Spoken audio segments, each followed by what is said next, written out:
melalui radio hotline ini Tuhan banyak bicara pada saya begitu. Terus suka ditutup dengan acara ini kan dengan doa kan. Nah kadang doanya itu kena gitu, pas memang yang saya lagi butuhkan gitu. Saya lagi butuh memang seperti apa jawabannya itu seperti penyiar itu doain.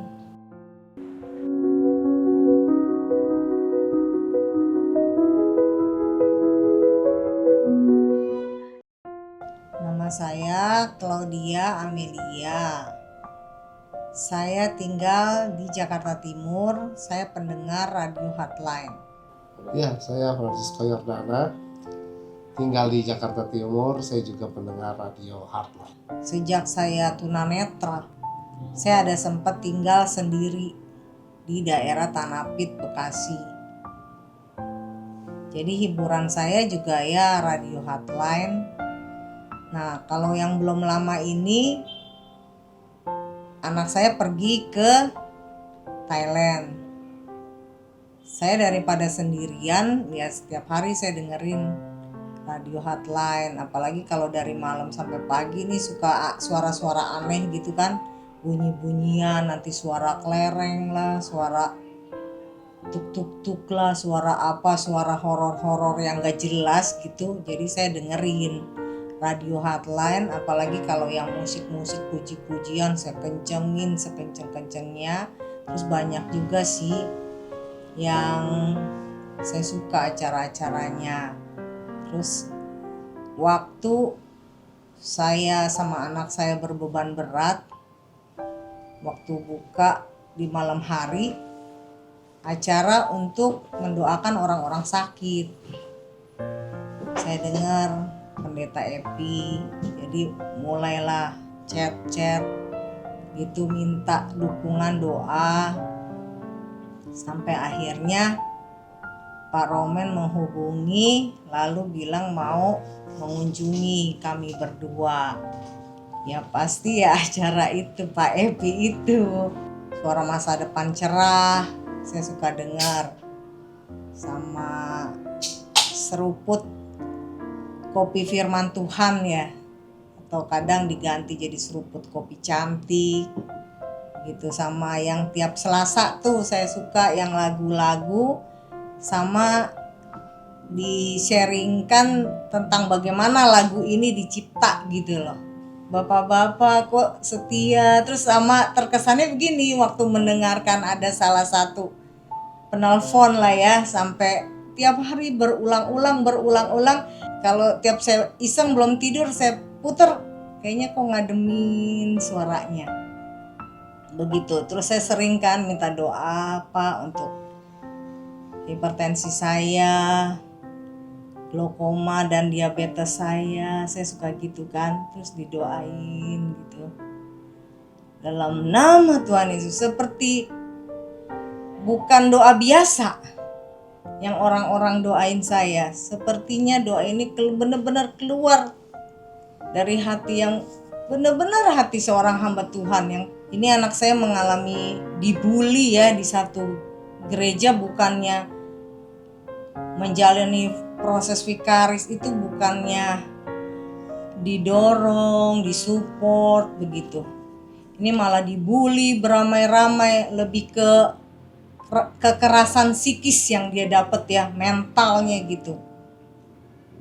Jadi sering saya kayaknya pengen kayaknya pengen lapor polisi gitu. Ayo nih biar gimana gitu. Tapi setiap saya buka gitu, kadang firman Tuhan sedang membahas yang tentang seperti itu. Aduh, mau saya apain ya ini ya, gereja ini, apalagi sampai dihina sampai seperti itu kan. Baru dalam sejarah ada vikaris yang bawa mamanya ikut masuk ke gereja. Saya kan kaget, namanya orang difabel itu kan ya tempatnya beribadah kan gitu. Di mana aja gereja kan harus menampung difabel kah, orang miskin, orang kaya, siapa aja gitu. Kok ada keluar statement seperti itu gitu. Tapi kalau setiap hari saya dengerin radio, jadi dari yang marah, yang bagaimana, yang kesel, yang gemes, jadi saya jadi malah dengerinnya kan firman Tuhan disampaikan. Jadi harus ada perubahan perilaku dalam diri saya, harus biar Tuhan yang bertindak. Ada ayat-ayat yang disampaikan begitu. Pembalasan itu biarkan menjadi bagian Tuhan. Gitu. Banyak-banyak di setiap acara, di setiap kali saya buka itu pasti ada sesuatu yang disampaikan Tuhan gitu. Entah saya bukanya malam atau pagi atau siang begitu. Saya sambil bersih-bersih rumah begitu. Saya sambil setelah berdoa, banyaklah. Saya kenal Radio Heartline ini dari saya buta sampai sekarang, itu yang menguatkan saya. Kalau enggak bagaimana orang buta dengan anak juga yang mengalami sakit ya. Jadi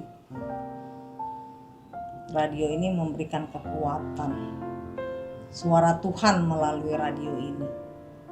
Jadi yang berbicara sama saya ya radio ini, tapi melalui Radio Heartline ini Tuhan banyak bicara kepada saya begitu. Terus suka ditutup dengan acara ini kan dengan doa kan. Nah kadang doanya itu kena gitu, pas memang yang saya lagi butuhkan gitu. Saya lagi butuh memang seperti apa jawabannya itu seperti penyiar itu doain. Ini saya bilang, ini anak saya kan sedang dibully di satu gereja gitu. Terus dia jadi sakit, jadi syok, jadi gimana gitu. Mentalnya yang saya lihat ini anak mentalnya ini yang sepertinya kepukul, mentalnya yang terpukul gitu. Saya rasanya saya mau balas, rasanya mau lapor, mau apa begitu ya. Tapi radio inilah penghiburan saya, dengar-dengar banyak-banyak acara, jadi melupakan kan begitu. Ada dengar camilan sore, nanti kalau pagi-pagi saya habis doa pagi langsung kesel apa nih ya, kita mau kemana nih, mau bikin perhitungan apa nih sama gereja ini. Lalu dengar suara masa depan cerah gitu, jadi fokus dengerin lagi gitu. Terus nanti sebentar lagi dengar seruput kopi cantik gitu. Jadi kalau udah begitu kan udah seru, bisa membuat saya melupakan rasa sakit, rasa pahit, rasa sulit itu. Jadi membantunya di situ.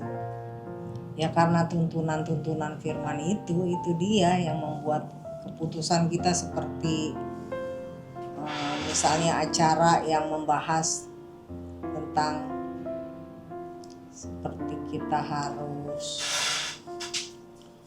tidak boleh terlalu belanja yang gimana begitu. Terus tidak boleh menjadi pribadi yang lebih mengutamakan duniawi gitu.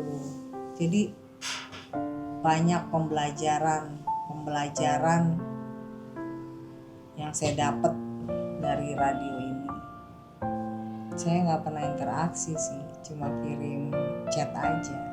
Mohon didoakan untuk anak saya, untuk saya yang sakit glaukoma, diabetes begitu. Saya tidak pernah berinteraksi di telepon, langsung didoakan di situ gitu, langsung dibacakan pokok doanya, langsung didoakan ya.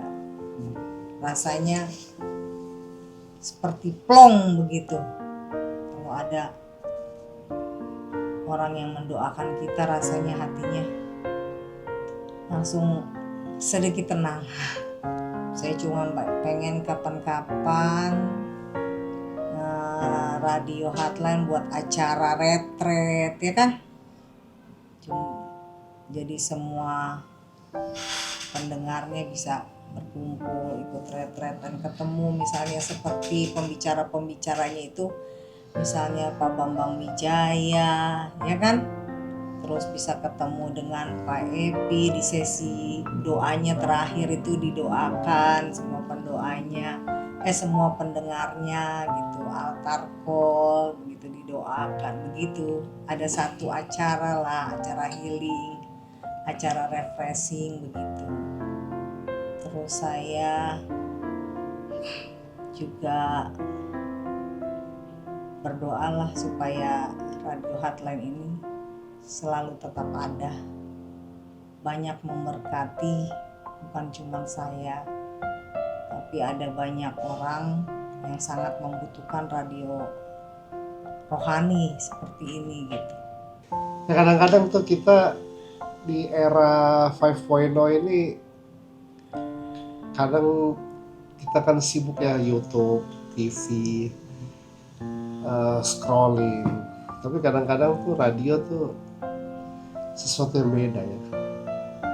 Itu pengalaman yang saya paling suka gitu. Jadi kadang-kadang saya TV seharian mati, kalau misalnya putar radio ya kita dengerin gitu, denger radio terus enak juga gitu. Ya, radio Heartline itu ya, ini radio tuh membuat kita tuh ya aware gitu. Maksudnya ya kita mengambil jarak dari dunia yang begitu hektik, begitu sibuk, begitu maju, kita nggak tahu sibuknya sibuk apa gitu kan.